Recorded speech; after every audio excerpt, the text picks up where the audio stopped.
Hello everyone. तो क्या हाल चाल है आप सभी की। उम्मीद करते हैं सब अच्छे से होंगे। तो आज हम लोग इस वीडियो में क्लास 11th के मैथ्स पेपर का 40 एमसीक्यू क्वेश्चन को सॉल्व करने वाले हैं, जो आपके एग्ज़ाम के लिए काफ़ी इम्पॉर्टेंट रहेगा। तो इस वीडियो को आप लोग आखिरी तक देखिएगा, क्योंकि यहाँ पे हम लोग मैथमेटिक्स क्वेश्चन को जो आप क्लास 11 में आपका एग्ज़ाम में पूछा जाता है उसको काफ़ी ईजी वे में सॉल्व करेंगे। ठीक है, तो शुरू करते हैं इस वीडियो को। और आप लोगों से एक रिक्वेस्ट रहेगा कि अगर आप हमारे चैनल पे नए होंगे तो चैनल को सब्सक्राइब कर लीजिएगा, साथ ही साथ वीडियो को लाइक कर दीजिएगा। चलिए शुरू करते हैं क्वेश्चन पे।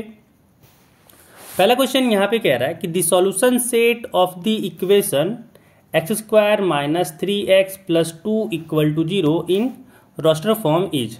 यहाँ पे एक दिया हुआ क्वाड्रेटिक इक्वेशन, इसका जो सॉल्यूशन सेट होगा इसको हम लोग को लिखना है रोस्टर फॉर्म में। तो रोस्टर फॉर्म में क्या होता है कि भाई ब्रैसेस के अंदर लिखिए, जो भी एलिमेंट्स होगा उसको सेपरेट करना रहता है कॉमा से, जैसे A, B, C।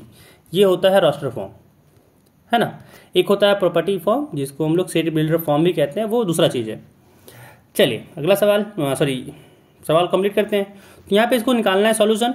तो यहाँ पे अगर देखें तो इसको फैक्टराइजेशन मेथड से हम लोग सॉल्व कर सकते हैं। इनटू में 2 चाहिए और एडिशन सब्ट्रैक्शन में -3 चाहिए। तो इसको हम लोग ऐसे तोड़ सकते हैं ना कि x² - 2x - x + 2 = 0।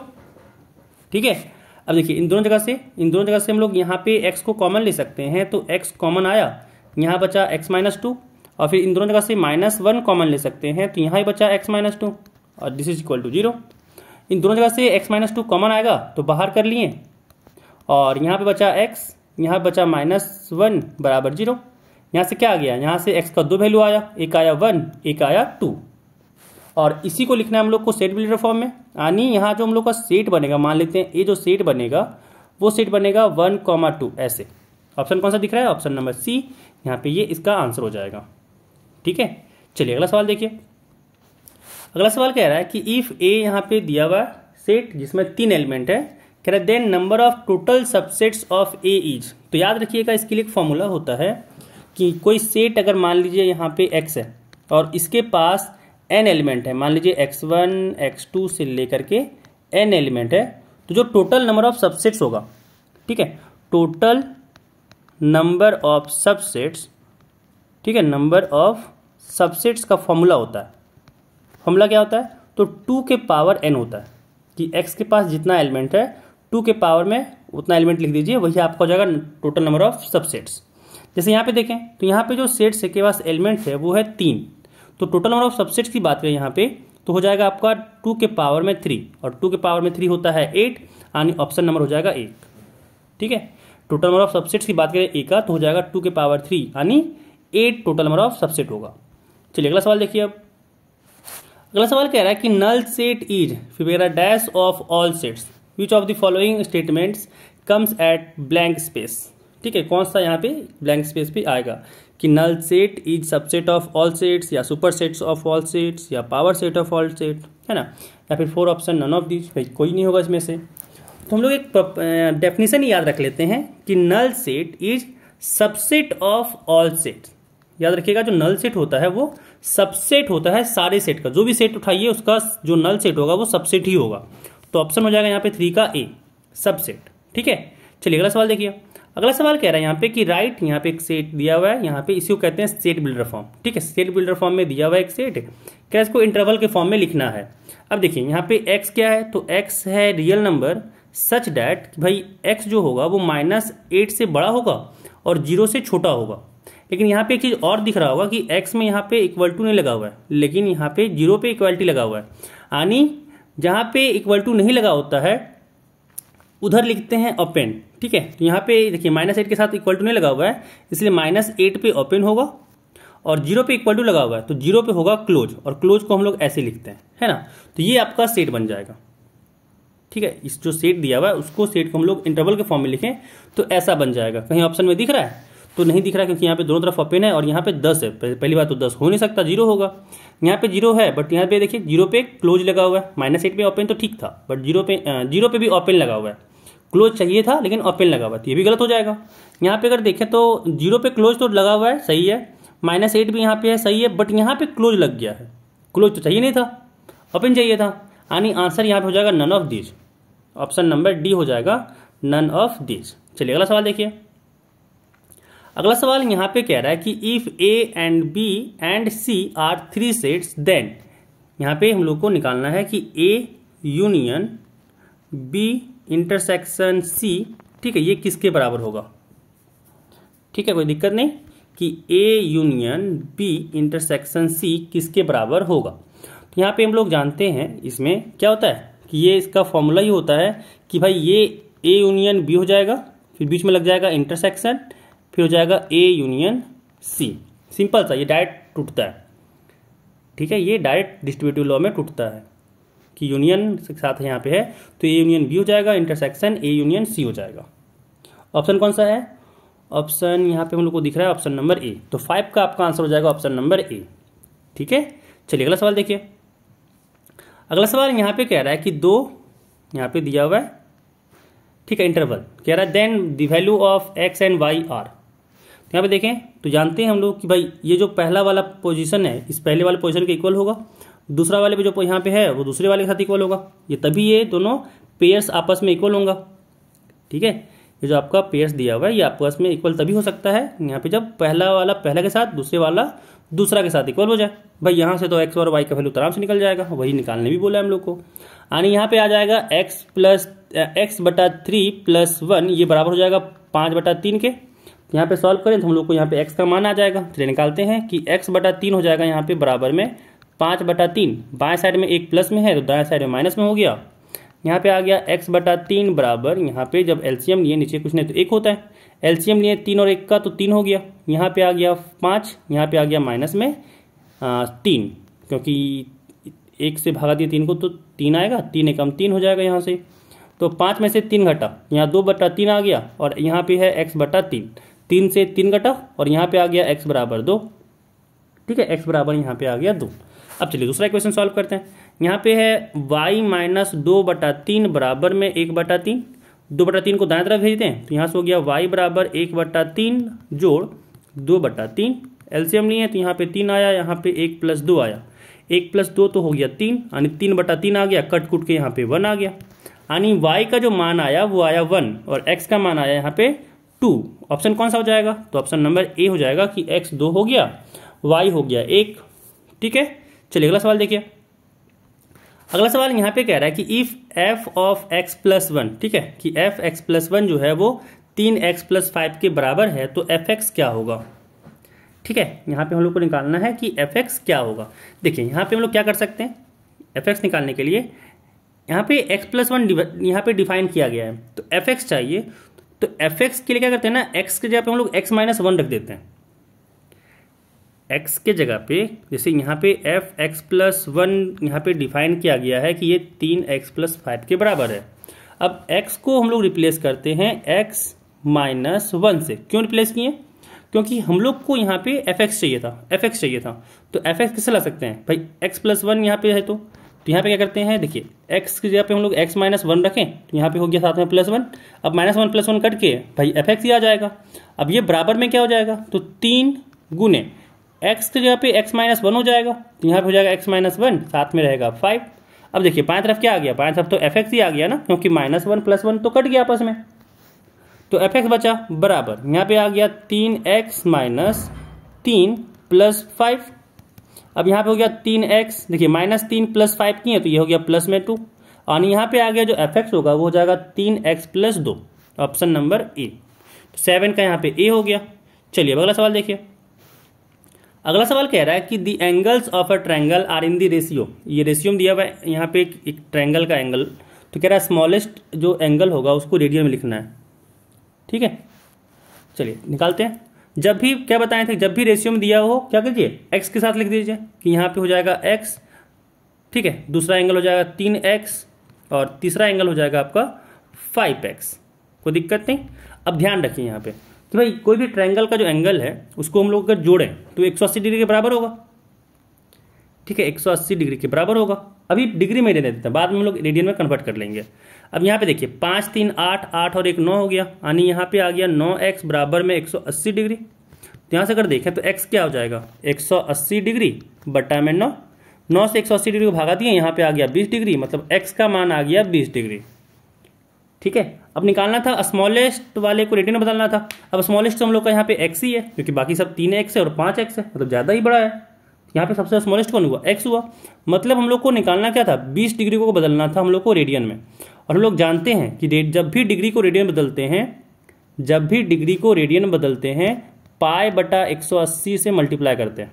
ध्यान रखिएगा, इसी को याद रखिएगा, जब भी आपको डिग्री को रेडियन में बदलना हो तो पाई बटा 180 से गुना कर दीजिएगा, बदल जाएगा। ठीक है, अब देखिए कट कीजिए, 20 से 180 कटा 9 बार में, यानी यहाँ पे हो गया पाई बटा 9 रेडियन। ठीक है, पाई बटा 9 रेडियन हो गया, ऑप्शन नंबर हो गया पहला। ठीक है, चलिए अगला सवाल देखिए। अगला सवाल कह रहा है कि कॉसेक माइनस 930 डिग्री का मान क्या होगा?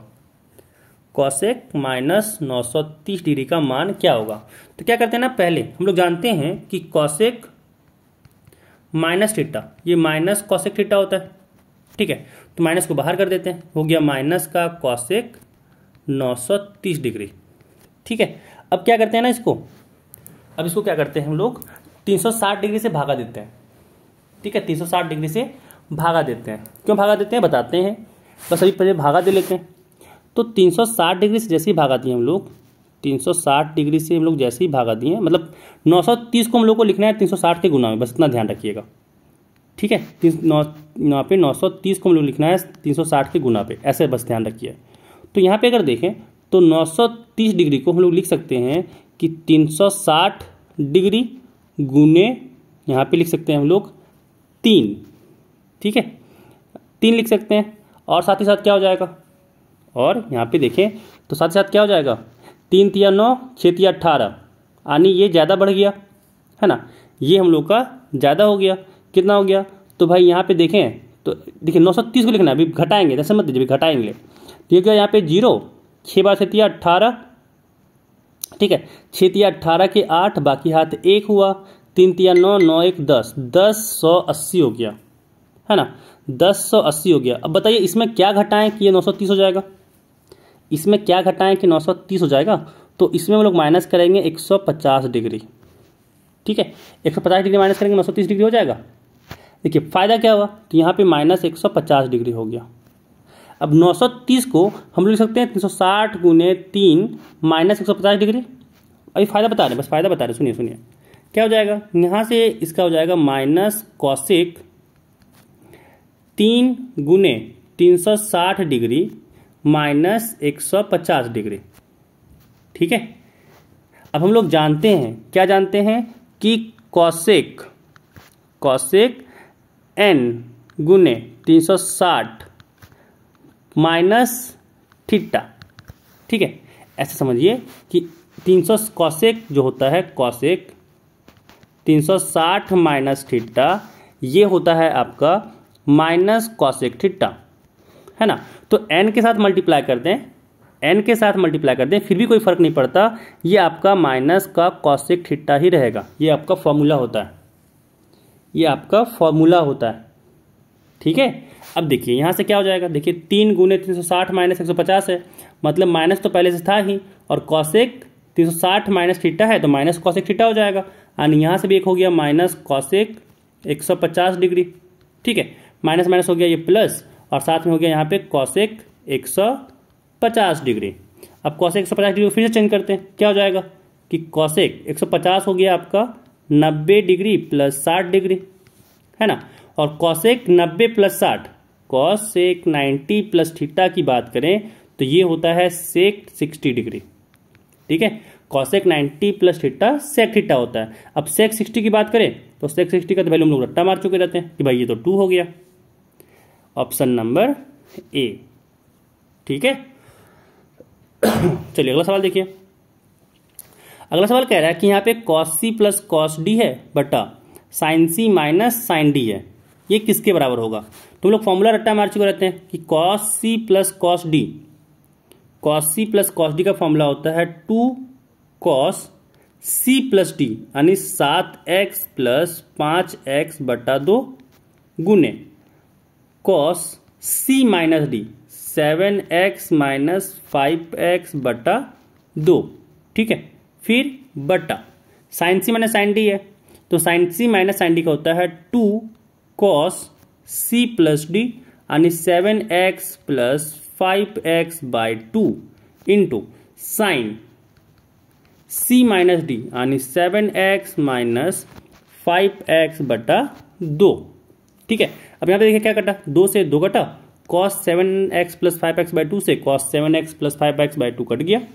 क्या बचा यहाँ पे, तो यहाँ पे अगर देखें तो बचा cos 7x माइनस 5x/2 यानी यहाँ बचा cos 2x/2 बटा नीचे भी बचा sin 2x/2 है ना।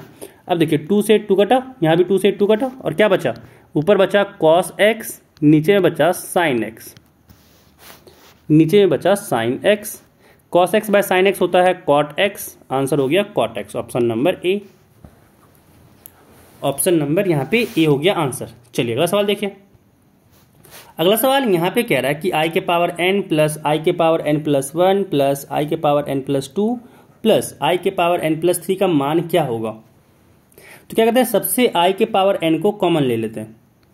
ठीक है, i के पावर n को कॉमन लिए तो यहाँ बचा 1, यहाँ बचा i, यहाँ बचा i के पावर 2 मतलब i स्क्वायर प्लस यहाँ बचा i क्यूब, है ना। अब गौर से ध्यान से सुनिए कि एक फॉर्मूला होता है, याद रखिएगा, मतलब प्रॉपर्टी याद रखिएगा कि i, ठीक है, i ऐसे नहीं याद रखिए, ऐसे रखिए कि भाई ऐसे रखिए याद, कि ऐसे रख सकते हैं कि i plus I square plus I cube plus i के पावर 4, इसका मान होता है 0। ठीक है, या फिर इसको ऐसे भी देख सकते हैं कि 1 प्लस आई स्क्वायर प्लस आई क्यूब। ठीक है, ये भी मतलब कह सकते दोनों सेम है, इसका मान 0 के बराबर होता है। अब कैसे हो गया भाई, आपको ये डाउट होता होगा कि ये कैसे हो गया। ठीक है, ज़्यादा चौंकने की इसमें बात नहीं है, देखिए कैसे होता है। आई क्यूब है ना, आई क्यूब की बात करें तो आई स्क्वायर हम लोग जानते हैं कि होता है -1, तो आई क्यूब क्या हो जाएगा, आई गुना कर दीजिए दोनों तरफ तो माइनस आई हो जाएगा, यानी आई क्यूब कितना हो गया माइनस आई स्क्वायर कितना हो गया -1, और देखिए यहाँ पे तो 1 प्लस आई है ही पहले से, 1 से 1 कटेगा, आई से माइनस आई कटेगा, कट के 0 ही आ गया ना, कट के 0 ही आ गया, इसी कारण से ये 0 होता है। अब यहाँ पे आई के पावर 4 भी रख दें तो आई के पावर 4 क्या हुआ, 1 आ गया आपस में, अब बाकी सब तो सेम ही रह गया, इसी कारण से ये 0 होता है। मतलब यहाँ पे कह सकते हैं कि इसका पूरा वैल्यू 0 हो गया, 1 प्लस आई स्क्वायर प्लस आई क्यूब, ये तो 0 हो गया। अब उसके साथ कुछ भी मल्टीप्लाई कर दीजिए आप, 0 ही होगा, ऑप्शन नंबर बी हो जाएगा। ठीक है, तो ये चीज़ थोड़ी बहुत चीज़ें को याद रखना चाहिए ताकि जल्दी काम हो। चलिए अगला सवाल देखिए, क्या the multiplicative inverse of 2 plus √3i is, यहाँ पे मल्टीप्लिकेटिव इनवर्स निकालना है। मान लेते हैं कि जब 2 प्लस √3i का मल्टीप्लिकेटिव इनवर्स है a प्लस bi। ठीक है, मल्टीप्लिकेटिव इनवर्स का मतलब क्या होता है, मल्टीप्लिकेटिव इनवर्स का मतलब होता है कि भाई उस चीज़ से मल्टीप्लाई करने पे आना चाहिए 1। ठीक है, आना चाहिए हम लोग को 1। तो अब हम लोग मान लिए a प्लस बी आई है, तो a प्लस बी आई क्या हो जाएगा, a प्लस बी आई हो जाएगा 1/2 प्लस √3i, कोई दिक्कत नहीं। ठीक है, लेकिन नीचे वाले को रियलाइजेशन कर देते हैं। देखिए ध्यान रखिएगा, क्या ध्यान रखना है कि जब नीचे इरेशनल हो तो रैशनलाइजेशन करते हैं, और जब यहाँ पे आपका इमेजिनरी नंबर हो तो इसको रियलाइजेशन करते हैं। ठीक है, क्योंकि रियल नंबर बदलना होता है। जब रियलाइजेशन किया मतलब क्या करना होता है, 2 माइनस √3i से गुना करेंगे और भागा भी दे देंगे तो रियलाइजेशन हो जाएगा। कैसे, देखिए ऊपर में आ जाएगा 2 माइनस में √3i बट्टा नीचे में a plus B a minus B, तो फॉर्मूला होता है a square minus B square. ध्यान रखिएगा माइनस में यहाँ पे है b का स्क्वायर। ठीक है, क्या आ गया, ऊपर में तो 2 माइनस √3i तो रहा ही है ना, नीचे देखिए नीचे 2 का स्क्वायर हो गया 4 माइनस √3i का स्क्वायर है तो √3 का स्क्वायर किए तो 3 हो गया, और i स्क्वायर साथ में रह गया, और i स्क्वायर होता है -1। ध्यान यही चीज़ रखना है। ठीक है, तो यहाँ हो जाएगा 4 -3 था और i स्क्वायर -1 होता है तो माइनस माइनस नहीं रहा, ये +1 हो गया है ना, क्योंकि साथ में इंटू है। समझ आया, फिर यहाँ हो गया 2 माइनस √3i और 4 प्लस 3 किए तो यहाँ पे हो गया 7। ऑप्शन कौन सा दिख रहा है, ऑप्शन आपको दिख रहा है कुछ, हाँ ऑप्शन दिख रहा है भाई अगर 7 से डिवाइड किए तो 2/√7 हो गया, -√3i/7 हो गया। ऑप्शन नंबर यहाँ पे हम लोग को दिख रहा है सी, तो सी हो जाएगा इसका आंसर। ठीक है, चलिए अगला सवाल देखिए। अगला सवाल यहाँ पे कह रहा है कि find x and y if, यहाँ पे एक दिया हुआ इक्वालिटी वगैरह, यहाँ पे एक्स और वाई को निकालो। निकालते हैं भाई। देखिए अगर इसमें देखें तो भाई यहाँ पे रियल एक तरफ है, इमेजनरी वाला नंबर एक साथ है ना, 1 - 3i में देख सकते हैं। तो सेम प्रोसेस इधर भी लगाना है कि भाई रियल को एक साथ रखिए और इमेजनरी के साथ आपका जो है वो एक साथ रखिए, आयोटा वाले के साथ जो है वो एक साथ रखिए, बाकी जो रियल है आपको वो एक साथ रखिए। तो यहाँ पे है रखते हैं रियल पार्ट और इमेजनरी पार्ट, ये कहना चाह रहे हैं हम। तो यहाँ पे देखिए, यहाँ पे x से गुना कर दीजिए तो हो जाएगा x - ix, और फिर जब इसमें मल्टीप्लाई किए तो यहाँ से हुआ +y +iy, और ये बराबर था हम लोग का 1 - 3i के, है ना। तो क्या करते हैं, 1 - 3i को लेफ्ट हैंड साइड में लिख लेते हैं। ठीक है, यहाँ पे 1 - 3i को लिखते हैं ताकि भाई आखिरी में जाके आगे जाके लिखना ना पड़े बार बार। अब देखिए रियल पार्ट को एक साथ रखें तो हो गया ये x + y, और इमेजनरी पार्ट को यहाँ पे अगर -i कॉमन ले लिए तो यहाँ बना x - y। अब अगर कंपेयर किए तो रियल पार्ट यहाँ पे 1 है तो यहाँ से आ गया x + y = 1, और देखिए जब इमेजनरी पार्ट को यहाँ पे कंपेयर किए तो माइनस का x - y ये बराबर हो गया -3 के। अब माइनस से माइनस कट किए तो यहाँ से आ गया x - y = 3। ठीक है, और साथ में यहाँ पे x + y बराबर में 1 था। इसको मान लिए यहाँ पे इक्वेशन 1, इसको मान लिए इक्वेशन 2। अब जब इक्वेशन 1 और 2 को सॉल्व किए, इक्वेशन 1 और 2 को सॉल्व किए, या फिर डायरेक्ट हम लोग सॉल्व नहीं करना है, डायरेक्ट हम लोग यहाँ से मान को उठा करके x और y की जगह पे पुट कीजिए, काम हो जाएगा। देखिए अगर यहाँ पे हम लोग पहला नंबर का ऑप्शन को पुट करें तो x की जगह पे 2 रखें, y की जगह पे -1 रखें, तो 2 - 1 1 होता है, सही हो गया। दूसरा इक्वेशन भी पुट करके देख लेते हैं। तो x की जगह पे 2 रखें, y की जगह पे -1 रखें, तो माइनस माइनस हो गया +1, यानी 2 + 1 हो गया 3। ऑप्शन नंबर 1 सेटिस्फाई कर रहा है, इसलिए इसका आंसर हो जाएगा 30 नंबर इसका आंसर हो जाएगा। चलिए अगला सवाल देखिए। अगला सवाल कह रहा है कि फाइंड द मॉडुलस ऑफ, यहाँ पे एक दिया हुआ है, यहाँ पे कॉम्प्लेक्स नंबर, उसको कह रहा है यहाँ पे मॉडुलस निकालना है। तो देखिए मॉडुलस जब भी निकालते हैं क्या होगा, ये सब अलग अलग टूट जाएगा। जब भी हम इसका पूरा का मॉडुलस निकालें ना, तो मॉडुलस में क्या होता है, पूरी अलग अलग टूट जाएगा। भाई एक कॉम्प्लेक्स नंबर यहाँ पे जैसे एक 1 + i था, इसका अलग से निकलेगा, मॉडुलस क्या हो जाएगा, अलग अलग टूट जाएगा कि 1 + i के टूटेगा, फिर इनटू 1 + 2i में भी टूटा, मतलब मॉडुलस सबके जगह पे अलग अलग भी कर सकते हैं। क्या हो जाएगा 1 + 3i के साथ मॉडुलस। अब मॉडुलस क्या पढ़े हम लोग, कि हम लोग यहाँ पे बात करें मॉडुलस के लिए कि भाई a + ib है, इसका अगर मॉडुलस निकालना है तो क्या पढ़े, तो ये हम लोग पढ़े हैं कि √/ होता है a² + b²। ठीक है, अब यहाँ पे देखिए 1 + i है, मतलब i के साथ 1 ही है ना, तो क्या हो जाएगा √1 का स्क्वायर + 1 का स्क्वायर, फिर गुना, है ना, फिर रूट में आएगा। देखिए यहाँ 1 + 2i है, तो 1 का यहाँ पे हो जाएगा स्क्वायर + b² चाहिए, यानी यहाँ पे 2 का स्क्वायर हो जाएगा। ठीक है, डिवाइडेड बाय यहाँ पे है 1 + 3i का मॉडुलस, यहाँ हो जाएगा रूट में 1 का स्क्वायर साथ में प्लस 3i है, तो यहाँ हो जाएगा 3 का स्क्वायर, कोई दिक्कत नहीं। अब देखिए यहाँ पे सॉल्व करते हैं, क्या आ जाएगा, यहाँ पे आ जाएगा √1 का स्क्वायर 1 + 1 का स्क्वायर 1 गुने √1 का स्क्वायर 1 + 2 का स्क्वायर 4 डिवाइडेड बाय √1 का स्क्वायर 1 + 3 का स्क्वायर हो गया 9, और यहाँ पे कितना आ गया √1 1 + 1 हो गया 2 गुने √1 + 2 हो गया 5 डिवाइडेड बाय नीचे हो गया √10। ठीक है, नीचे हो गया √10। अब यहाँ पे देखिए √2 × √5 करें तो √10 ही होता है, तो ऊपर में भी √10 आ गया, नीचे में भी √10 आ गया, कट कुट के आ गया 1। ऑप्शन नंबर हो गया ए, ऑप्शन नंबर यहाँ पे ए हो गया। ठीक है, कोई दिक्कत नहीं। चलिए अगला सवाल देखते हैं। अगला सवाल देखते हैं, तो अगला सवाल यहाँ 15वां नंबर है, कह रहा सॉल्यूशन ऑफ 3, यहाँ पे इंटू 2 - x है, > 4x - 9 है। यहाँ पे एक इनइक्वेशन दिया हुआ है, इनइक्वालिटी दिया हुआ है, जिसको हम लोग को निकालना है सॉल्यूशन। क्या करते हैं भाई, सॉल्व करते हैं। तो यहाँ पे बाएं तरफ देखें 3 से गुना किए तो 3 दूनी हो गया 6, माइनस 3 का गुना किए तो हुआ 3x, दिस इज > यहाँ पे है 4x - 9। x वाले को अब करते हैं एक तरफ, बिना x वाले को एक तरफ, तो 3x को दाएं तरफ करते हैं, 9 को बाएं तरफ करते हैं, तो यहाँ से हो गया 6 प्लस -9 को उधर किए तो प्लस में 9 हो गया, > यहाँ पे हो गया, यहाँ पे है 4x बाएं साइड में -3x है, दाएं तरफ किए तो प्लस का 3x हो गया। ठीक है, प्लस का 3x हो गया। अब यहाँ पे क्या आ गया, तो 9 और 6 15 is greater than equal to 4 3 हो गया 7x, है ना। इसका मतलब क्या आया, यहाँ से आ गया कि x जो है वो छोटा है 15/7 से। ऐसे देखिए, है ना, यहाँ पे देखिए जो 15/7 है वो बड़ा और बराबर है x से। इसका मतलब क्या होगा कि x जो है वो छोटा है या बराबर है 15/7 से। तो यहाँ पे देखिए इक्वल टू लगा हुआ है, इसलिए 15/7 में लगेगा, 15/7 में लगेगा आपका क्लोज इंटरवल, है ना, 15/7 में लगेगा क्लोज इंटरवल। और बाएं तरफ तो भाई बाएं तरफ पूरा चलते जा रहा है। यानी यहाँ पे इसका जो आंसर आ गया वो हो गया ऑप्शन नंबर ए, कि भाई -∞, क्योंकि x का वैल्यू यहाँ पे लोअर में कोई रिस्ट्रिक्शन ही नहीं है, -∞ तक जा सकता है। बस अपर पार्ट में रिस्ट्रिक्शन है कि वो बराबर 15/7 के हो सकता है मैक्सिमम, उससे बड़ा फिर नहीं हो सकता, है ना। तो ऑप्शन नंबर हो गया यहाँ पे ए। ठीक है, चलिए अगला सवाल देखिए।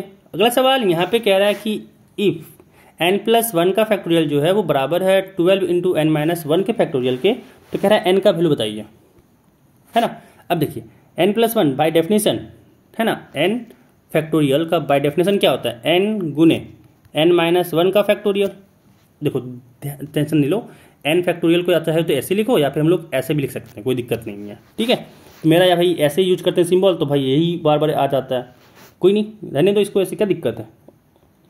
अब देखो n+1 बाय डेफिनेशन क्या हो जाएगा, n+1 का अगर हम लोग फैक्टोरियल लिखना चाहें तो बाय डेफिनेशन हो जाएगा ये n+1 इंटू n फैक्टोरियल, और फिर n को भी चाहें तो लिख सकते हैं n इंटू n-1 फैक्टोरियल। क्यों लिखें, फायदा अभी दिख जाएगा। देखो n+1 फैक्टोरियल है तो यहाँ पे लिख सकते हैं ना n+1 into n into n-1 का फैक्टोरियल, और ये बराबर हुआ 12 इंटू n-1 का फैक्टोरियल। दो तरफ से n-1 फैक्टोरियल कट जाएगा, क्या बचा, यहाँ बचा n into n+1 equal to 12। अभी तो आपको आसानी से दिख रहा होगा कि भाई अगर n की जगह पे 3 ले लें तो 3 × 4 बराबर 12 ही तो होगा, यानी n का मान 3 आ जाएगा, ऑप्शन नंबर पहला हो जाएगा, है ना। चलिए अब अगला सवाल देखिए। अगला सवाल कह रहा है यहाँ पे कि find the number of permutations of the letters of the word independence. ठीक है, इंडिपेंडेंस, तो यहाँ पे रिपीट, देखिए वर्ड का रिपीटेशन है, तो पहले तो क्या करना होगा, कितना वर्ड है गिनिए, 3 3 6 3 9 3 12 वर्ड है, तो सबसे पहले ऊपर हो जाएगा 12 फैक्टोरियल, कि इतना वर्ड बनेगा। ठीक है, इतना वर्ड बनेगा। अब ध्यान रखिए, क्या ध्यान रखना है कि यहाँ पे वर्ड्स का रिपीटेशन भी है। अब ये ध्यान रखिएगा कि अगर ऐसे कुछ कहें कि BEE, मधुमक्खी वैसे लिखना चाहते हैं कि BEE होता है ना। अब क्या बोलेंगे कि BEE, ये पहला ई है और ये दूसरा ई है, तो ये वर्ड अलग बन गया कि दूसरा ई पहले लिखे और पहला ई बाद में लिखे हैं, ये दोनों अलग वर्ड बन गया, नहीं ना। इसी कारण से रिपीटेशन वाला केस को यहाँ पे लेके चलते हैं कि भाई उसका कंडीशन को लेके चलो, भाई रिपीटेशन बोल रहा है यहाँ वर्ड है ना, तो उसी को हटाना होता है कि भाई अलग अलग ई को यहाँ पे तो कंसीडर कर लिए हम लोग। जैसे 1 2 3 4 बार ई आया है, तो चारों बार ई को यहाँ पे 12 फैक्टोरियल में अलग अलग कंसीडर कर लिए ना, इसी चीज को बैलेंस करने के लिए डिवाइड करते हैं। अब देखिए यहाँ पे ई 4 बार है तो 4 फैक्टोरियल से डिवाइड करेंगे, ठीक है, गुना, और कुछ रिपीटेशन किया हुआ है तो यहाँ पे डी भी रिपीट किया हुआ है, डी कितना बार है तो 2 बार है तो 2 फैक्टोरियल से डिवाइड करेंगे, ठीक है, गुने, और कुछ रिपीट किया तो हाँ एन रिपीट किया है, एन कितना बार है तो 3 बार है तो 3 फैक्टोरियल से भी डिवाइड करेंगे। तो जो चीज रिपीट कर रहा होगा उससे डिवाइड करना पड़ेगा उतना फैक्टोरियल से, ठीक है, जो चीज रिपीट कर रहा होगा जितना बार होगा उतना फैक्टोरियल से डिवाइड करना होगा, ठीक है। अब यहाँ पे कुछ और कुछ रिपीट नहीं कर रहा है तो ये हो जाएगा आपका आंसर। कहाँ पे दिख रहा है ऑप्शन इसमें, तो ऑप्शन नंबर पहला आंसर हो जाएगा। चलिए अगला सवाल देखिए। अगला सवाल यहाँ पे कह रहा है कि NC12 है बराबर है NC8 के, कह रहा है देन NC18 क्या होगा। तो ध्यान रखिएगा एक प्रॉपर्टी, क्या प्रॉपर्टी रहता है यहाँ पे, कॉम्बिनेशन में एक प्रॉपर्टी रहता है कि याद रखिएगा कि अगर NCR बराबर है MC, मान लीजिए यहाँ पे ये बराबर है आपका, या फिर यहाँ पे एन ही रखते हैं, यहाँ पे एन ही रखते हैं कि NCR ये बराबर है आपका NC, मान लीजिए या यहाँ पे P कह रहे हैं, ठीक है, NCR बराबर है NCP के। तो ये तभी पॉसिबल है जब पहला ये पहला तरीका पॉसिबल है कि जब R बराबर P हो जाए, ठीक है, NCR जो है वो NCP के बराबर है, ये तभी पॉसिबल है जब R जो है वो P के बराबर हो जाए, या फिर दूसरा कंडीशन है कि जो R और P को जोड़ें तो ये N के बराबर हो जाए, ठीक है, R और P को जोड़ें तो ये N के बराबर हो जाए। ये दो यहाँ पे याद रखिएगा इस प्रॉपर्टी को, ये तभी दोनों आपस में कॉम्बिनेशन वाला चीज़ इक्वल होता है। अब यहाँ पे देखें तो 12 और 8 तो आपस में बराबर नहीं है, मतलब पहला वाला कंडीशन फेल किया, तो दूसरा वाला कंडीशन को सही करना होगा। इसका मतलब क्या होगा कि जो आपका n होगा वो कितना होगा, 12 और 8 का जोड़, और 12 और 8 हो गया 20, यानी n का मान हो गया आपका 20। अब हमको निकालने क्या कह रहा है, तो हम लोग को निकालने कह रहा है 20C18 को, ठीक है, 20C18 कितना इजी क्वेश्चन, आराम से बनेगा। 20C18 मतलब क्या होगा, 20 का फैक्टोरियल बट्टा, यहाँ पे हो जाएगा बट्टा में 18 का फैक्टोरियल, फिर गुने 20 माइनस 18 का फैक्टोरियल यानी 2 का फैक्टोरियल। पढ़े हैं ना, NCR डेफिनेशन याद होगा कि n फैक्टोरियल बटा होता है r फैक्टोरियल गुने n माइनस r का फैक्टोरियल, ठीक है। अब सॉल्व करते हैं, तो यहाँ देखिए 20 फैक्टोरियल है, इसको लिख सकते हैं 20 गुने 19 गुने 18 का फैक्टोरियल बट्टा, नीचे में भी 18 फैक्टोरियल है गुने, यहाँ पे 2 फैक्टोरियल है यानी 2 गुने इंटू 1 लिख सकते हैं। 18 से 18 फैक्टोरियल कट गया, 2 से 20 काटे हैं 10 बार में, तो यहाँ पे होगा 19 गुने 10, तो 19 गुने 10 हो जाता है 190, ऑप्शन नंबर हो गया बी, 18 का हो गया ऑप्शन नंबर बी, ठीक है। चलिए अगला सवाल देखिए, अगला सवाल यहाँ पे 19वां नंबर कह रहा है कि in how many ways a team of 3 boys and 4 girls can be selected from 5 boys and 4 girls, है ना, 5 बॉयज एंड 4 गर्ल्स। अब देखिए ध्यान से, 5 लड़के में से 3 चुनना है, कितने तरीकों से चुन सकते हैं, तो 5C3 से चुन सकते हैं, है ना। चुनने का तरीका देखिए, ध्यान रखिएगा, जब अरेंजमेंट करना हो तो उसमें परमुटेशन लगाते हैं, और जब चुनना हो, सेलेक्ट करना हो, चूज करना हो, तो हम लोग कॉम्बिनेशन लगाते हैं। अब देखिए 5 में से 3 को चुनना था ना, सिलेक्टेड, यहाँ पे देखिए ना कह दिया कैन बी सिलेक्टेड, तो सिलेक्शन करना है हम लोग को, तो हमेशा कॉम्बिनेशन लगाएंगे। अब 5 में से 3 चुनना था तो भाई 5C3 से चुन सकते हैं, और फिर इंटू क्यों लगेगा, क्योंकि साथ ही 4 गर्ल्स भी चुनना था। अब कह रहा है 4 गर्ल्स में 4 गर्ल्स को चुन लो, यानी 4C4, है ना, 4C4, ऑप्शन कौन सा सही हो गया, ऑप्शन नंबर ए। चलिए अगला सवाल देखिए, अगला सवाल यहाँ पे कह रहा है कि NPR बराबर है 720 और NCR बराबर है 120, तो कह रहा है R का मान क्या होगा, R का मान क्या होगा। अब देखिए NPR बाय डेफिनेशन क्या हो जाएगा, NPR का बाय डेफिनेशन क्या आ जाए तो ये होता है n फैक्टोरियल बटा n माइनस r का फैक्टोरियल, है ना। और अगर NCR की बात करें, NCR की बात करें तो ये होता है n फैक्टोरियल बटा होता है n माइनस r का फैक्टोरियल, और साथ में होता है r का फैक्टोरियल। कोई दिक्कत नहीं, है ना, कोई दिक्कत नहीं। फ़ायदा लेकिन यहाँ पे हो गया, क्या फ़ायदा हुआ इसमें कि भाई दोनों को अगर हम लोग डिवाइड करते हैं, है ना, दोनों को अगर हम लोग डिवाइड करते हैं तो क्या हो जाएगा, यहाँ पे देखिए, यहाँ पे अगर बाएं तरफ आ जाएगा NPR बटा NCR बराबर, दाएं तरफ हो जाएगा कि n फैक्टोरियल बटा n माइनस r का factorial divided by n factorial बटा n माइनस r का फैक्टोरियल इंटू r का फैक्टोरियल। तो यहाँ से n फैक्टोरियल से n फैक्टोरियल कटा, n माइनस r फैक्टोरियल से n माइनस r फैक्टोरियल कटा, और NPR और NCR का वैल्यू तुम लोग को पता है ना। NPR कितना है, तो NPR 720 है, 720 बटा 120, और देखिए ये r फैक्टोरियल नीचे है तो ये तो ऊपर चला जाएगा, यानी यहाँ हो जाएगा r का फैक्टोरियल, और कुछ तो बचा हुआ है नहीं, यानी 1 हो जाएगा।